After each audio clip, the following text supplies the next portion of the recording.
Welcome back to the Brave Writer podcast. Today, I have such a lovely guest. Alisha Brignall has spent more than 15 years homeschooling her 4 kids, and she advocates for individualized approaches to learning. She holds a master's of education and specializes in homeschooling and education design. And here's what's cool. She works as a home education manager with an independent school in, Canada. As the founder of Inspired, Alberta's only secular homeschool conference, Alisha is passionate about building supportive, inclusive communities for families on their homeschool journey. We will include links to everywhere you can find her once you fall in love with her like I have. Welcome to the podcast, Alisha. Thank you, Julie. Thank you for having me. I'm so thrilled to have you here. You know, the genesis of this podcast conversation happened in the back end of Instagram, where we were chatting about changes that have been manifesting in the homeschool movement over the last 20 and 30 years that we've been involved.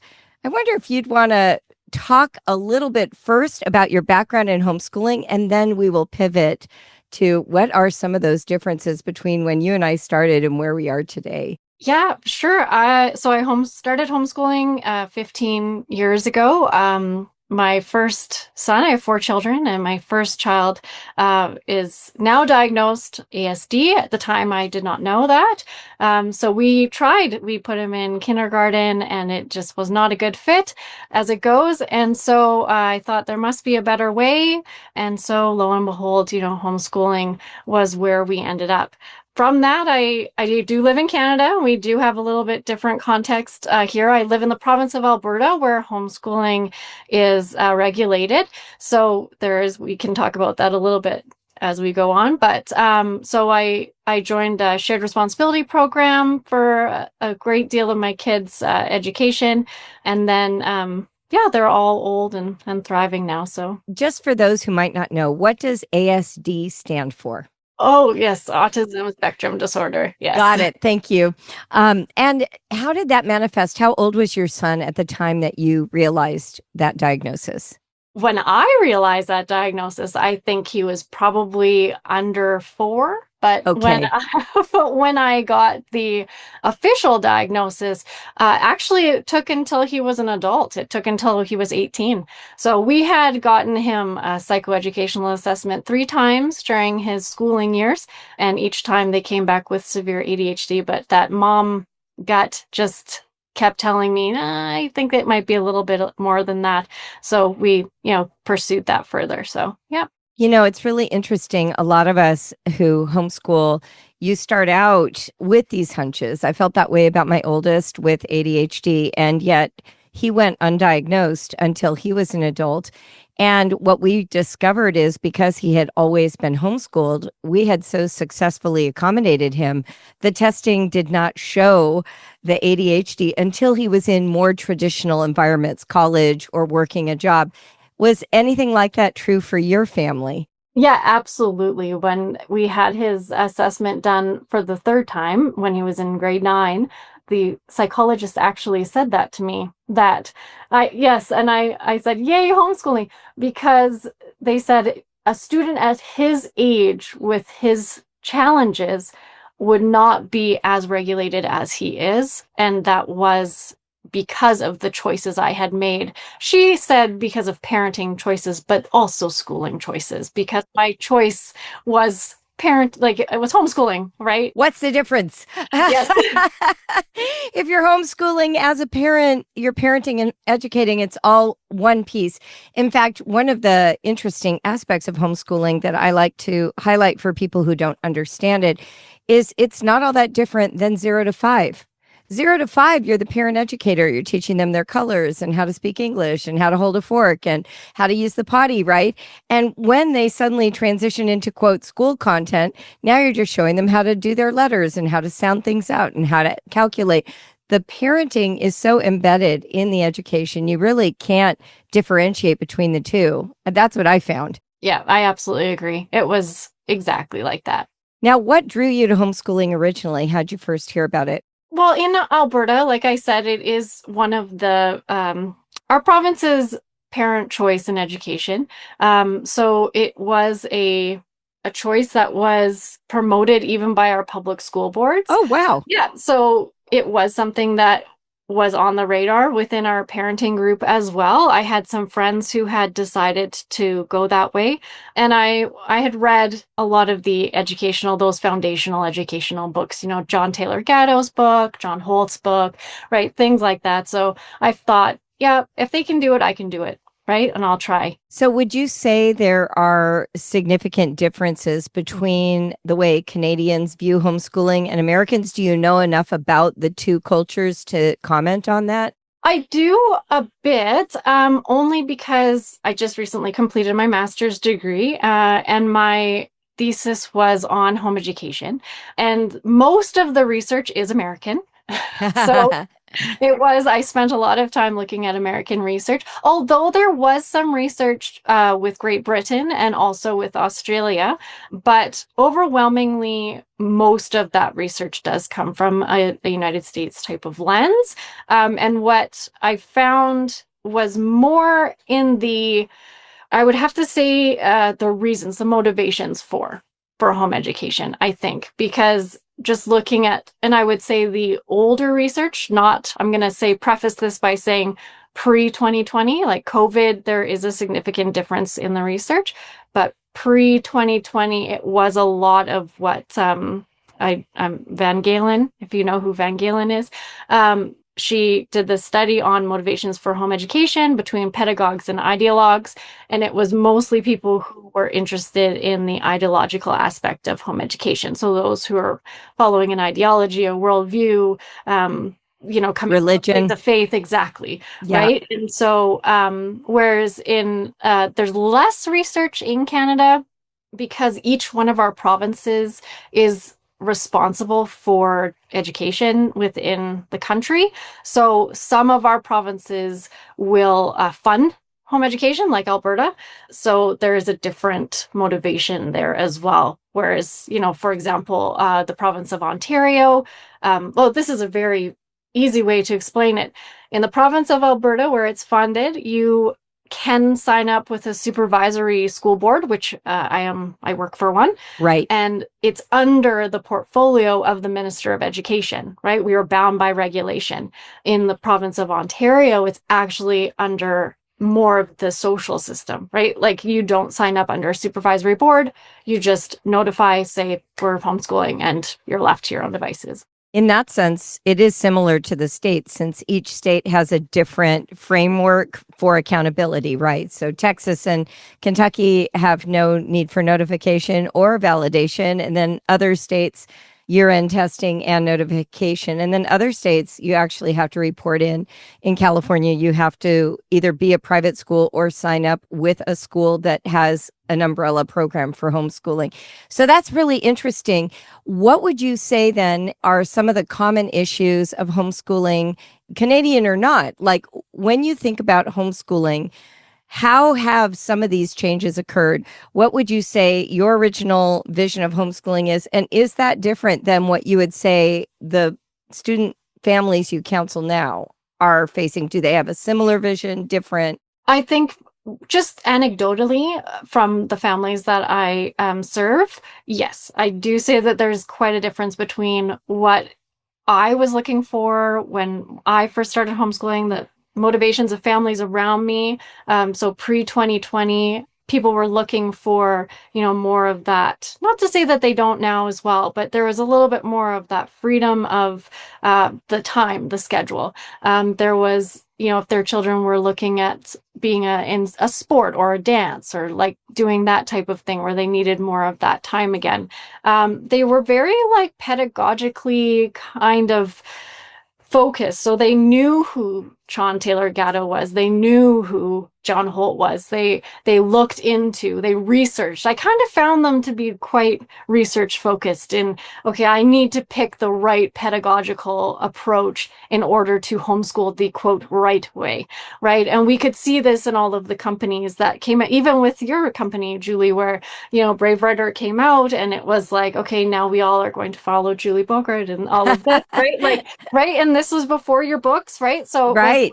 Yep, Totally. this is it. And then what I find now, it's not, and this is again anecdotally, I've found that it's more of with the crisis of the educational systems, the bigger systems, the institutions, that they're choosing home education almost out of necessity versus out of a pedagogical choice. So they don't necessarily know who any of these big authors are, right? Or these people that have these foundational frameworks, right? They just do not know because it's almost more of a survival than something that they're truly choosing. And that's not to say that that's not happening. There is definitely people that are still choosing it for ideological reasons, but they're not. I'm finding particularly anecdotally that it's more of the children that are maybe having some challenges within the school system and therefore needing to have more supports at home.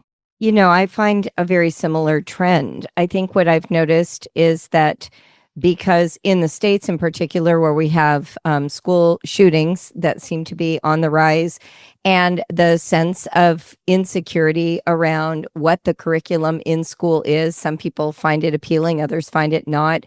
There is this reticence to put their kids in the institution. There's sort of an anti-institutional spirit that homeschoolers in particular are tapping into. But like you said, it isn't motivated as much by what they imagine doing as much as what they imagine leaving.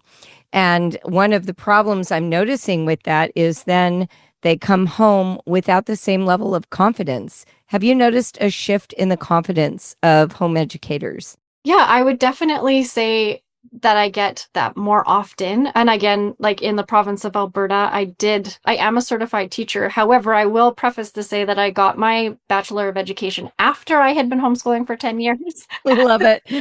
I had been homeschooling for 10 years, and then someone said to me, what do you know? You're not a teacher, right? And I know it just got to me. So I had to get my Bachelor of Education. So, and then I got my master's, right? So this is what happens. So people will ask me because they're like, well, you're a teacher, you know. And I'm like, well, what I learned in my Bachelor of Education was really not what homeschooling is. Like, they're not the same thing. So yes, I do find that there is a little bit more of that confidence, but also like, I feel again, anecdotally, that with my families, there is a shift in the family structure as well, where Oh, like there's more two-parent family working. Like, yes, right? yes, So now yes. we're trying to, like, where I was privileged enough that I was able to stay home, right, and do small things like my conference and things like that, but I was not working full time. So I was able to devote a lot more time to outings and, think like going and finding the world schooling and what have you. Whereas my family's now, it's like we have to get homeschooling done in those first 2 hours of the day because we have to work, right? Or we have something else to do. That's 100% true. The two income families, especially if both people have to leave the home, but even if they're both at home, it gets very tricky. And there is what I'm seeing kind of a move toward group schooling to sort of solve that dilemma. So, what stands out to me in today's home education environment, and ironically, just this morning, I was at a forest school outdoor co-op that my daughter-in-law takes my grandchildren to as part of her homeschool, right? So this is very much a part of my own direct experience.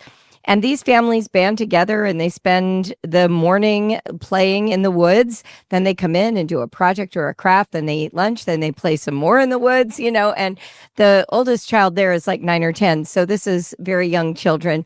Then they have 2 days a week in like a hybrid school where they'll do 2 days that is directed in community with friends and a teacher. And then the last 2 days they do at home. And so it's this very mixed bag. And actually, my daughter-in-law this morning even said, sometimes I think I wish we were home more. And I was like, yeah, that's one of the challenges, isn't it, with homeschooling? If you're home more of that work is on you. But if you're not wanting to do that work or you don't feel confident to do it. And that, I'm not saying that's my daughter-in-law situation. I'm just saying if that's what you're feeling, then you will want to outsource some of that. So what I'm hearing, let me just give you kind of a bottom line and have you react to it, is I think people want the fruit of what they believe homeschooling offers, but they're having a hard time being the one to offer it. They're hoping to find a way to have the outcomes of homeschooling without having to do it themselves alone. What do you think? Yeah, I would say that with outsourcing is definitely something that I see a lot of families do. And it's not to say that we didn't outsource because homeschooling, like co-ops were Yes, always a thing, right? that's right. Homeschooling co-ops were always a thing, but they weren't a business. Right. And that's where I kind of find it to be interesting because what we have in Alberta, we call them homeschooling pods, right? And so there are a litany of pods that are being created by Wow. teachers who have come out of the system because they're disillusioned by the system itself as well. And then they want to use their expertise to teach homeschoolers what they're missing, which I also find very interesting because if you're not a homeschooler and you're coming out of the institution, it's almost like you're recreating the institution in your home, right? Or schooling at home, right? So we do have a lot of those. There are a lot. And then there are the forest schools and there are the blended models, right? Because in Alberta, we do have a shared responsibility program where you can choose to do a parent directed, which is 100% homeschooling on your own, or you can give some of that control to the school and they will teach math and English, for example, right? Like in whichever way, in person or online. That's so interesting. And I mean, I really welcome more options because it suits more people.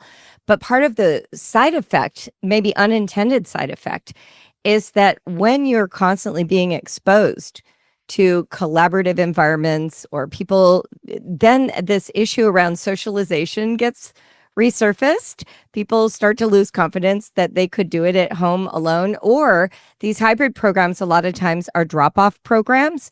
And so the parent isn't like firsthand involved. And so what they end up doing at home is almost like doing extended homework. It's not being directed by the parent. And so now sometimes for me, it almost feels a little bit like the worst of both worlds. You have like a school experience while you're trying to be a homeschooler, and the two don't, they're like oil and water a little bit.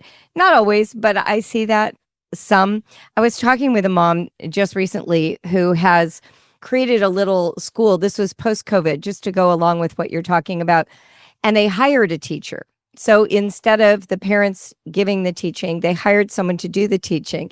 And I was talking with the director, and she was so frustrated because this teacher did not catch the right vision. And I finally said to her, I said, you know what? You have the right vision. You could be doing this. You don't have an outside of the home job. You know what you want for your kids and these kids. And it was like a light bulb went on. Like she hadn't really considered that because they came out of the post-COVID schooling. They really believed a teacher would know better than they would. And yet what's been happening is she spent the last 5 years actually becoming really quite competent in understanding what homeschooling should be. So part of what I'm hoping to do today, Alisha, is inspire confidence in these home educators. What would you say to help a parent trust their own resources to give their kids an education? I think it's that mindset, right? And when I speak to families, I talk about the difference. It's like if you opt out of the system and you take that leap of faith, for lack of a better word, are you wanting to align back into the system? Like at some point, right? Like, so if you take that jump, right, and you know what you want to teach your kids and you know the values you have, you know the things that you think are the most important things to build these successful adults alongside, learning alongside your children. Right. As a family choice, as family success, right? What does it look like in the end?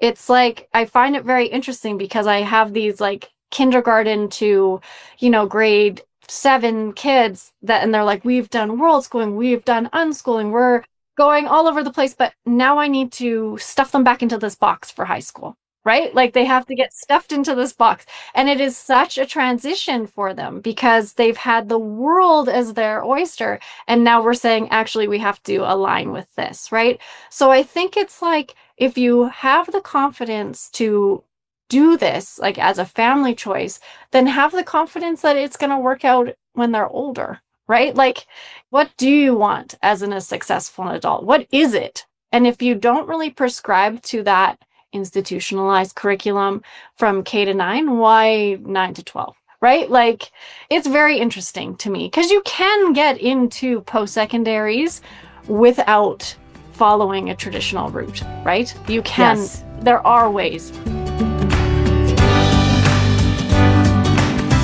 You know, when I wrote Help My Kid Hates Writing, I wondered if people who were familiar with my work would feel like it was too familiar, that perhaps it wouldn't have the same impact as it would for people who didn't know anything about Brave Writer. But what I found out by reading the reviews is that even Brave Writer fans, even parents with kids who love writing, found new strategies and ideas within my book to help them be successful writing coaches. Here are some of the feedback that I've received, some of the reviews that I wanted to share with you. One reviewer said, "Another gem of a book by Julie. She always feels like an ally, not only for the home educators, but for the kiddos. This book has solid strategies to help soften the writing experience for kids with the guidance of parents who themselves may need a mental makeover in what writing even is or can be." Another reviewer said to me, "I can't say enough about how wonderful this book is. It's well written, which is good for this type of book, but it's also so useful. It makes it fun to write." And then maybe my favorite review said this book was heartfelt, insightful, actionable, and exactly what we needed. Julie challenges you to think in new ways and encourages you to be the guide your child needs on their language arts journey. Honestly, that was the motivation to write this book. I want you to feel that you can give your children the soft landing pad they deserve as they flex their wings of self-expression. I show you how, I give you great tips and strategies and lots of narrative examples. Check out my new book, Help My Kid Hates Writing. Go to juliebogartwriter.com or any place books are sold. I always say that you make the homeschooling decision twice. You make it before kindergarten, and then everyone has to remake it again for high school. And to be honest, people know who've listened to this podcast, I have 3 kids who did varying amounts of full-time public high school. By choice, also sometimes by my choice. I was going through a divorce at the time, and that just felt like the right thing. But my oldest son tried it, didn't like it. My next child only did part-time and had what I think was kind of the ideal education. Tutorial model, a little bit of public school, and the rest homeschool. And it was kind of this very curated, and so I think staying alert to all the options and, like you said, being more interested in the educational experience than in panic that what you're choosing will not fit them for a future. And we're making that decision all the time. For parents who come out of this sort of COVID experience, which is now already 5 years ago, a lot of times what they tell me is that they watched their kids go through this online schooling and they saw what they didn't want to know was happening in the classroom. So now they're trying to do better than that. How do you help a parent sort of back away from constantly comparing to school to really be much more interested in learning? Because I think they're either wanting to do better or do similar or keep up with. How do you inspire them to let that go and just focus on learning? It's difficult. I have to say that is a part of my job that I do regularly with families. And it's actually the students that are the ones, because a part of my meeting, so we're mandated in the province of Alberta to have 2 meetings a year with the students so that we can just see how they're doing, etc., give them recommendations on things that maybe they need help with a reading program or what have you, right? But I frequently speak to these students who may have had time in the institution that have come out for reasons I've listed before. And then I'll say to them, well, tell me, what are you really excited to learn about this year? And they're like, well, it's not school. And I'm like, okay, well, but what are you interested in? And they'll say, oh, I really like Minecraft, but that's not school. And then I have to say, well, what do you think school is? You're at home. You're not at school.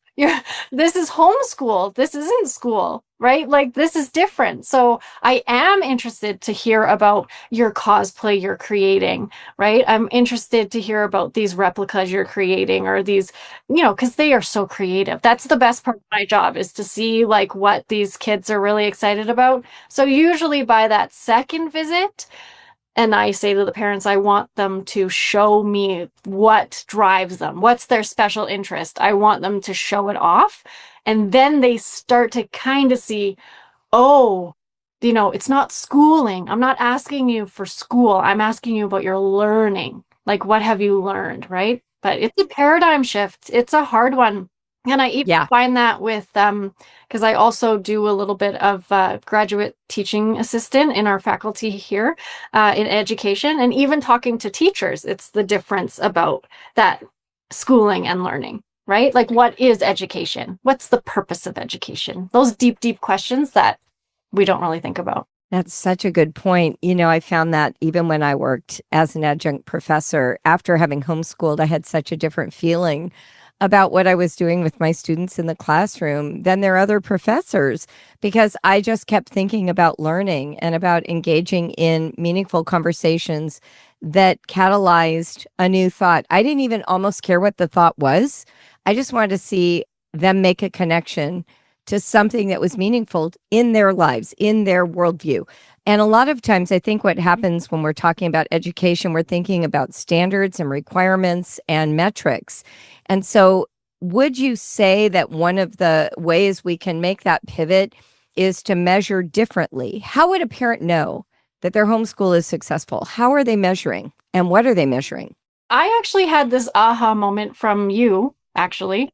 This was an aha moment I got from you a long time ago. You had this, it was planning your homeschool. It was like a little package, right? Didn't have any Yes. branding on it yet. Yep. It was a long time ago. And one of the questions that you had, it was back when you had the kind of professional development for parents, right? Yes. You had Yes. that. Yes. And there was that package, and it talked about what does success look like in your home education? Like, what does that mean? What does it look like to you? And I sat down with my husband at the time and my kids, and I found that our vision of success were not aligned at all. They were completely different. And it was in that moment that I realized that that's why we had discord within our home ed, because my kids had an idea of what success looked like, which was basically happy mom, right? And my husband was more of the, standards and metrics, right? This is what he was looking for. And I didn't have that because I was following a much more eclectic approach, right? So, and for me, it was just growth, right? I wanted to see that my kids were growing at their own pace, with, they do have learning disabilities, so able to be the best that they could be at each given point, right? So that was mine. So I think the question is really individual. Like, what does it look like? Because it might not, your version of success and someone else's version of success can be completely different. It's so funny that you said that about your spouse and your kids, because often, if it's a homeschooling mother in particular, she is juggling those expectations all the time and sometimes hasn't even included her own.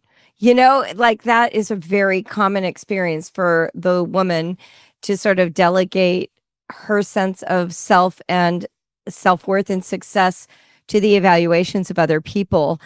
One of the things I like to ask kids to help them define success is to ask them to design a day that they love. What would we be doing today if you were in charge? What would this day look like? And every now and then, if you can actually just follow that plan to the T, we start with, ice cream for breakfast, whatever they say, and allow them to have the power of that experience, because they cannot create any metrics for success if they're always experiencing them being imposed on them. I remember at one point when I was experimenting a little bit with unschooling, John Holt, he infects your brain. And and I remember at that point, my daughter was really complaining every day about math. Every single day. She was like seventh grade. And we took our kids out to breakfast and announced, I don't recommend doing this, but this is what we did at the time. We didn't know better. I was like, we are going to unschool. And then we explained to our children what that was. And my daughter was like, wait, what? You're not going to tell me what math pages to do anymore? And I said, no, that's fine. You know what? It's just seventh grade. If you don't even do it for the rest of the year, not a big deal. Well, that sent her into this hyper responsibility. Now, this doesn't work for every temperament, right? But it did work for her. And she started setting goals for herself. And then she started actually achieving her goals. And the complaints went away because it was no longer about like performing for me. For her, it became this thing she was responsible for. And I was the cheerleader. I wasn't the drag her across the finish line. Now, to be clear, this cannot be done for manipulative purposes. Your kids pick that up in a heartbeat. I have sons that was not the strategy, and it wasn't a strategy on my part, but that was the effect. And I think what I'm trying to drive at is that each child needs a moment where they experience the personal power of being in charge of their learning, whatever that looks like.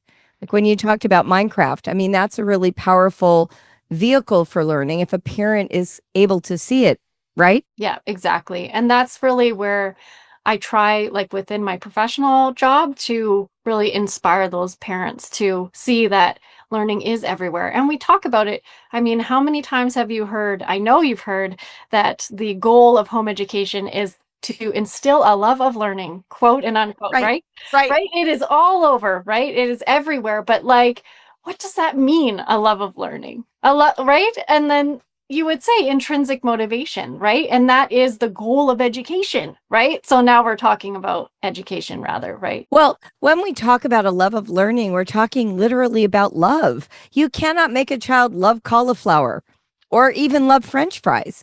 So if we're talking about a love of learning, I always say it's not a love of learning that's missing. It's what is being learned that's up for grabs, right? So a child loves to learn when it's something they care about, whittling wood, playing Minecraft, scoring in lacrosse, reading an entire book series like Captain Underpants. When they actually have love for the thing they're learning, they put in a surprising amount of personal motivated effort. And so what we're always working on is how to get a little bit more of that into the subjects that adults value, or what I might call the prestige subjects. It's this feeling, parents will say to me, my kid doesn't love learning. And I'm like, well, how do they fill their days? Because whatever they're doing during the day is what they love. So now you're saying, well, I want them to love math. Okay. What is it about math that isn't like the rest of their day that makes it so unlovable? Let's start there. Yeah, I definitely agree. Do you have a story from your own family that indicates a love of learning that you came to value as you got to know your kids and watch them learn over the years?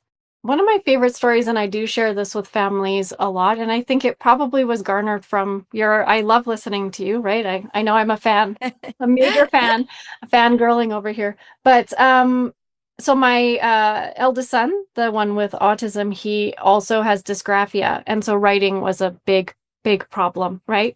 And I remember it might have been a live or a Periscope or something, but it was just getting them to write. Like just write, right? Yes. So I had gone out to the store and I bought a big pack of those index cards, Yes. right? And he was really into Pokemon, right? And I gave him these cards and I said, can you just, make me your own cards, right? And over the course of our homeschool, I kid you not, there's got to be 500 cards we have. Wow. He called them Gogimon. They're his own thing, right? He did them from the time he was, 7 till probably 13 or 14 years old, right? And just, he wrote so much on these little cards. And did I attend to grammar? No. Did I attend to spelling? No, I didn't, right? But I just wanted him to be able to express himself. And I have to tell you, Julie, this kid is now in film school and his best marks are in script writing. That blows me away. See, this is what we need. We need these stories to help people hear how the philosophy gets worked out.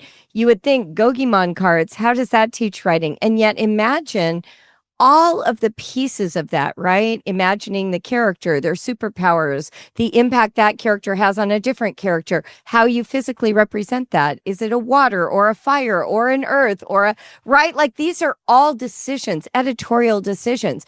And if we can step back from like the content being comic book level cards to what decisions the child is making to bring that into being, we suddenly see the education behind the activity. Yeah. That is so good. I love that. I know. I'm so proud. You should be. You should be deeply proud. And in fact, when we lean into the natural learning of kids, we end up being amazed. We are not amazed when they just finish a workbook. We might be satisfied that they did it. It might have used up time during the day so you can make lunch every day. That's fine. But when our children actually learn, we're usually amazed. That's a great, great rubric. Wow, what a great story. You work in the secular homeschooling space, and I know that that is on the rise in both Canada and the United States. Is there anything about that that would be worth talking about on this podcast? I know originally I did a little history of homeschooling in last week's Brave Writer episode, and I was explaining that the right to homeschool really rested on this idea of religious education and freedom to raise your kids according to your own religious beliefs. But over the last 2 decades, and especially since COVID, we've seen a surge of people coming who are not driven by that ideology. What is unique about secular homeschooling, and what could we be looking for in the future as it grows? It's an interesting kind of dichotomy almost, because what I found, again, pre-COVID, there was a label of secularity, of a secular homeschooler or non-sectarian, right? Like there is this label, right? And now because of the motivations of home education shifting, people don't necessarily prescribe to the labels, right? Because they're not, like, I don't know if you've found this, but it's not necessarily like I'm a Charlotte Mason homeschooler, right? Like I said before, I'm not finding that people of like, and I'm not broadly, anecdotally, I'm saying that they don't know who Charlotte Mason is. Right. So they're not prescribing to her, right? And talking about, I've been to talks where, they're explaining the different types of home ed, which is something that would have been very right on the nose for an older. That's right. Our generation. Yeah. We were like, oh yes, I subscribe to this one and this one and this one. And I'm going to, that's right. But I don't necessarily find that with the newer homeschoolers. I find that and it's not that they don't care. It's just that they're not homeschooling for the same reason. So they don't really need a pedagogical kind of viewpoint or framework in order to home ed, because like you said, they are using more of what we would call eclectic, where they're using multiple different modes, and many of them are outsourcing. So they're not actually prescribing to that fully homeschooling model, right? And that is also apparent in my research when I was writing my paper, because I found that a lot of the problem with home education now in research is that it's a lot of different words. Like it's hard to, generalize and use statistics when, as you were saying, California uses this kind of definition, and Pennsylvania uses this, or Ontario uses that, and British Columbia uses that. So they're not necessarily, I'm finding it a little bit more difficult to really, I don't want to say pigeonhole, but find the grouping. They don't group themselves like that. That's so interesting. As we're thinking about the future of homeschooling, I also know that AI and big tech are making a huge entrance right now. They're well funded. They're setting up these online teach yourself schools. I saw in Arizona, there is a school district or something that's private schools called the Alpha School. 2 hours a day, they're in front of computers with an AI agent teaching the basic skills.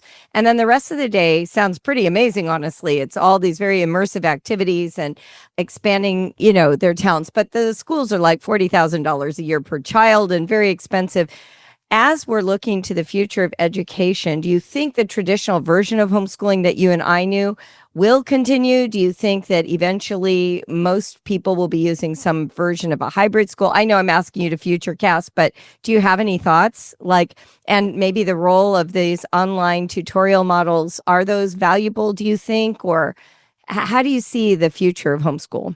I see it in two different ways because I think it really could flip, right? Because as I look at my children, like my son, who is Gen Z, he rejects AI, he rejects social media, he rejects, right? Like, so Yeah, we don't know what the parents are going to be like, right? Like, we don't know right. what it's going to look like. I think the question really is for me, and the thing that is one of my things that keeps me up at night, I think, are just with the institution struggling and this like ballooning of home education, however it may be, like eclectic, blended, utilizing AI technologies, all of that. We're not having the same apples and oranges type of what does it look like? What does the community value? What does it mean to be a homeschooler? And does that matter? I'm not sure if that matters, right? But it also kind of goes to show just a difference in almost value system because, again, pre-COVID, you had those Van Galens, Yeah. her ideologues and pedagogues, and now it's more of everyone. And so, like, where is homeschooling? Like, where is it?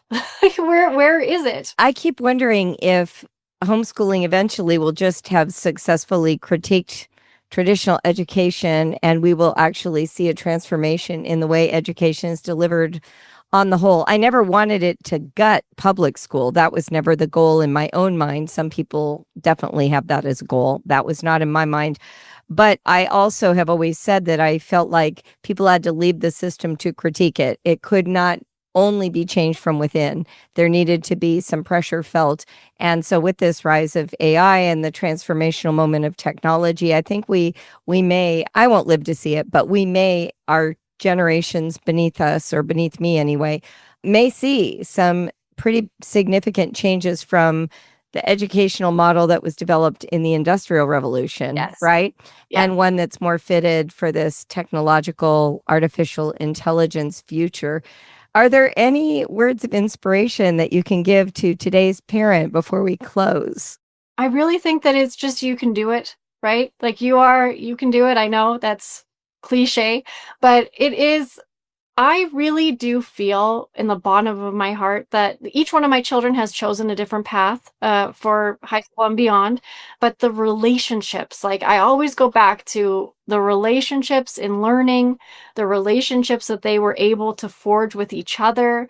I know I might be biased because they're my own children, but I have incredibly kind, loyal, friendly children that are, they like each other for, lack. Sometimes they Oh, don't, yeah. right? I have 3 sons, so sometimes they don't like each other, but they are, we're a closer family because of it, I feel. And so I sometimes go back in time and I think, okay, so if the school did have what I wanted when my son was in kindergarten, if it was a small class size, if they, were teaching directly to relevance to what he was interested in, if they had like objectives that were aligned with like what I wanted to do for him for schooling, would I have pulled him out?